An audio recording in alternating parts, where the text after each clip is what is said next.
প্রিয় নবীজি বলেন, হাসরের ময়দানে আল্লাহ যখন মানুষকে জাহান্নামে পাঠাবেন, দুই ব্যক্তি জাহান্নামে গিয়ে জোরে জোরে চিৎকার দিতে শুরু করবে।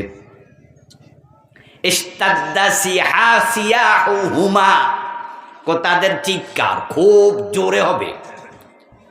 আল্লাহ ফেরেশতাদেরকে বলবেন, এই এত লোকরে দোজখে পাঠাইলাম, সবাই তো দোজখে কষ্ট আছে, কান্নাকাটি করতেছে, এই দুই ফাবলিকে চিৎকার মারে কেন? এই দুইটারে ধরান। জাহান্নামের ফেরেশতারা জাহান্নামে ঢুকে ওই দুইটারে বাইর করে আনবে। আল্লাহ এবার সামনে আয়না জিজ্ঞাসা করবে, এই এত জোরে জোরে কান্দোস কেন? তখন তারা দুইজন বলবে, আল্লাহ আপনার দৃষ্টি আকর্ষণের আশায় আমরা বুঝছি জোরে কানলে আপনি ডাকবেন। সুবহানাল্লাহ পড়েন ভাইয়েরা, কি বুদ্ধি! আপনার দৃষ্টি আকর্ষণ করতে চাইছি, এবং আপনি যদি আমাদেরকে ডাকেন, বাহির করেন, তাহলে তো এটা রহমত যে কমপক্ষে বাইরে আসতে পারলাম, কিছুক্ষণ হইল দোজখ থেকে বাঁচলাম, এই জন্য জোরে জোরে কান্তাছি। আল্লাহ বলবে, ও যা ঢোক, জাহান্নাম আবার ঢোক। এই দুইজনের মাঝে একজন দৌড় মাইরা জাহান্নামে ঢুকে যাবে। রাসূলুল্লাহ বলেন, জাহান্নামে ঢুকেই সে দেখবে জাহান্নামের আগুন আর গরম নাই, তার জন্য ঠান্ডা হয়ে আছে। সুবহানাল্লাহ। আরেকজন ঢোকে নাই, খায় রইছে।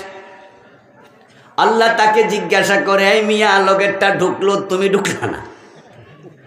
সে জবাব দেবে, আল্লাহ আমি দাঁড়ায় দাঁড়ায় ভাবতেছি, আপনি তো রহমান, আমার দোজখ থেকে বাইর কইরা আবার দোজখে ঢুকাইবেন, এটা হয় নাকি?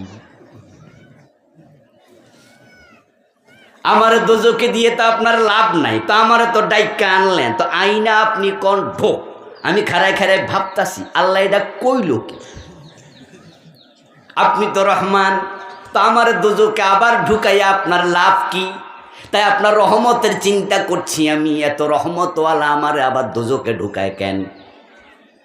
আল্লাহ বলে, তুই আমার রহমত চাইতেছিস বুঝি? কয় জি।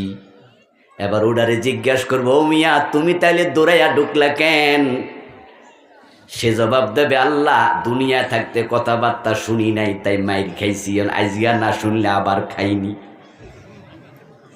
শাস্তি আরো বেশি পাই কিনা তাই ডরে ঢুকে গেছি, তোমার কথার অবাধ্য হই নাই।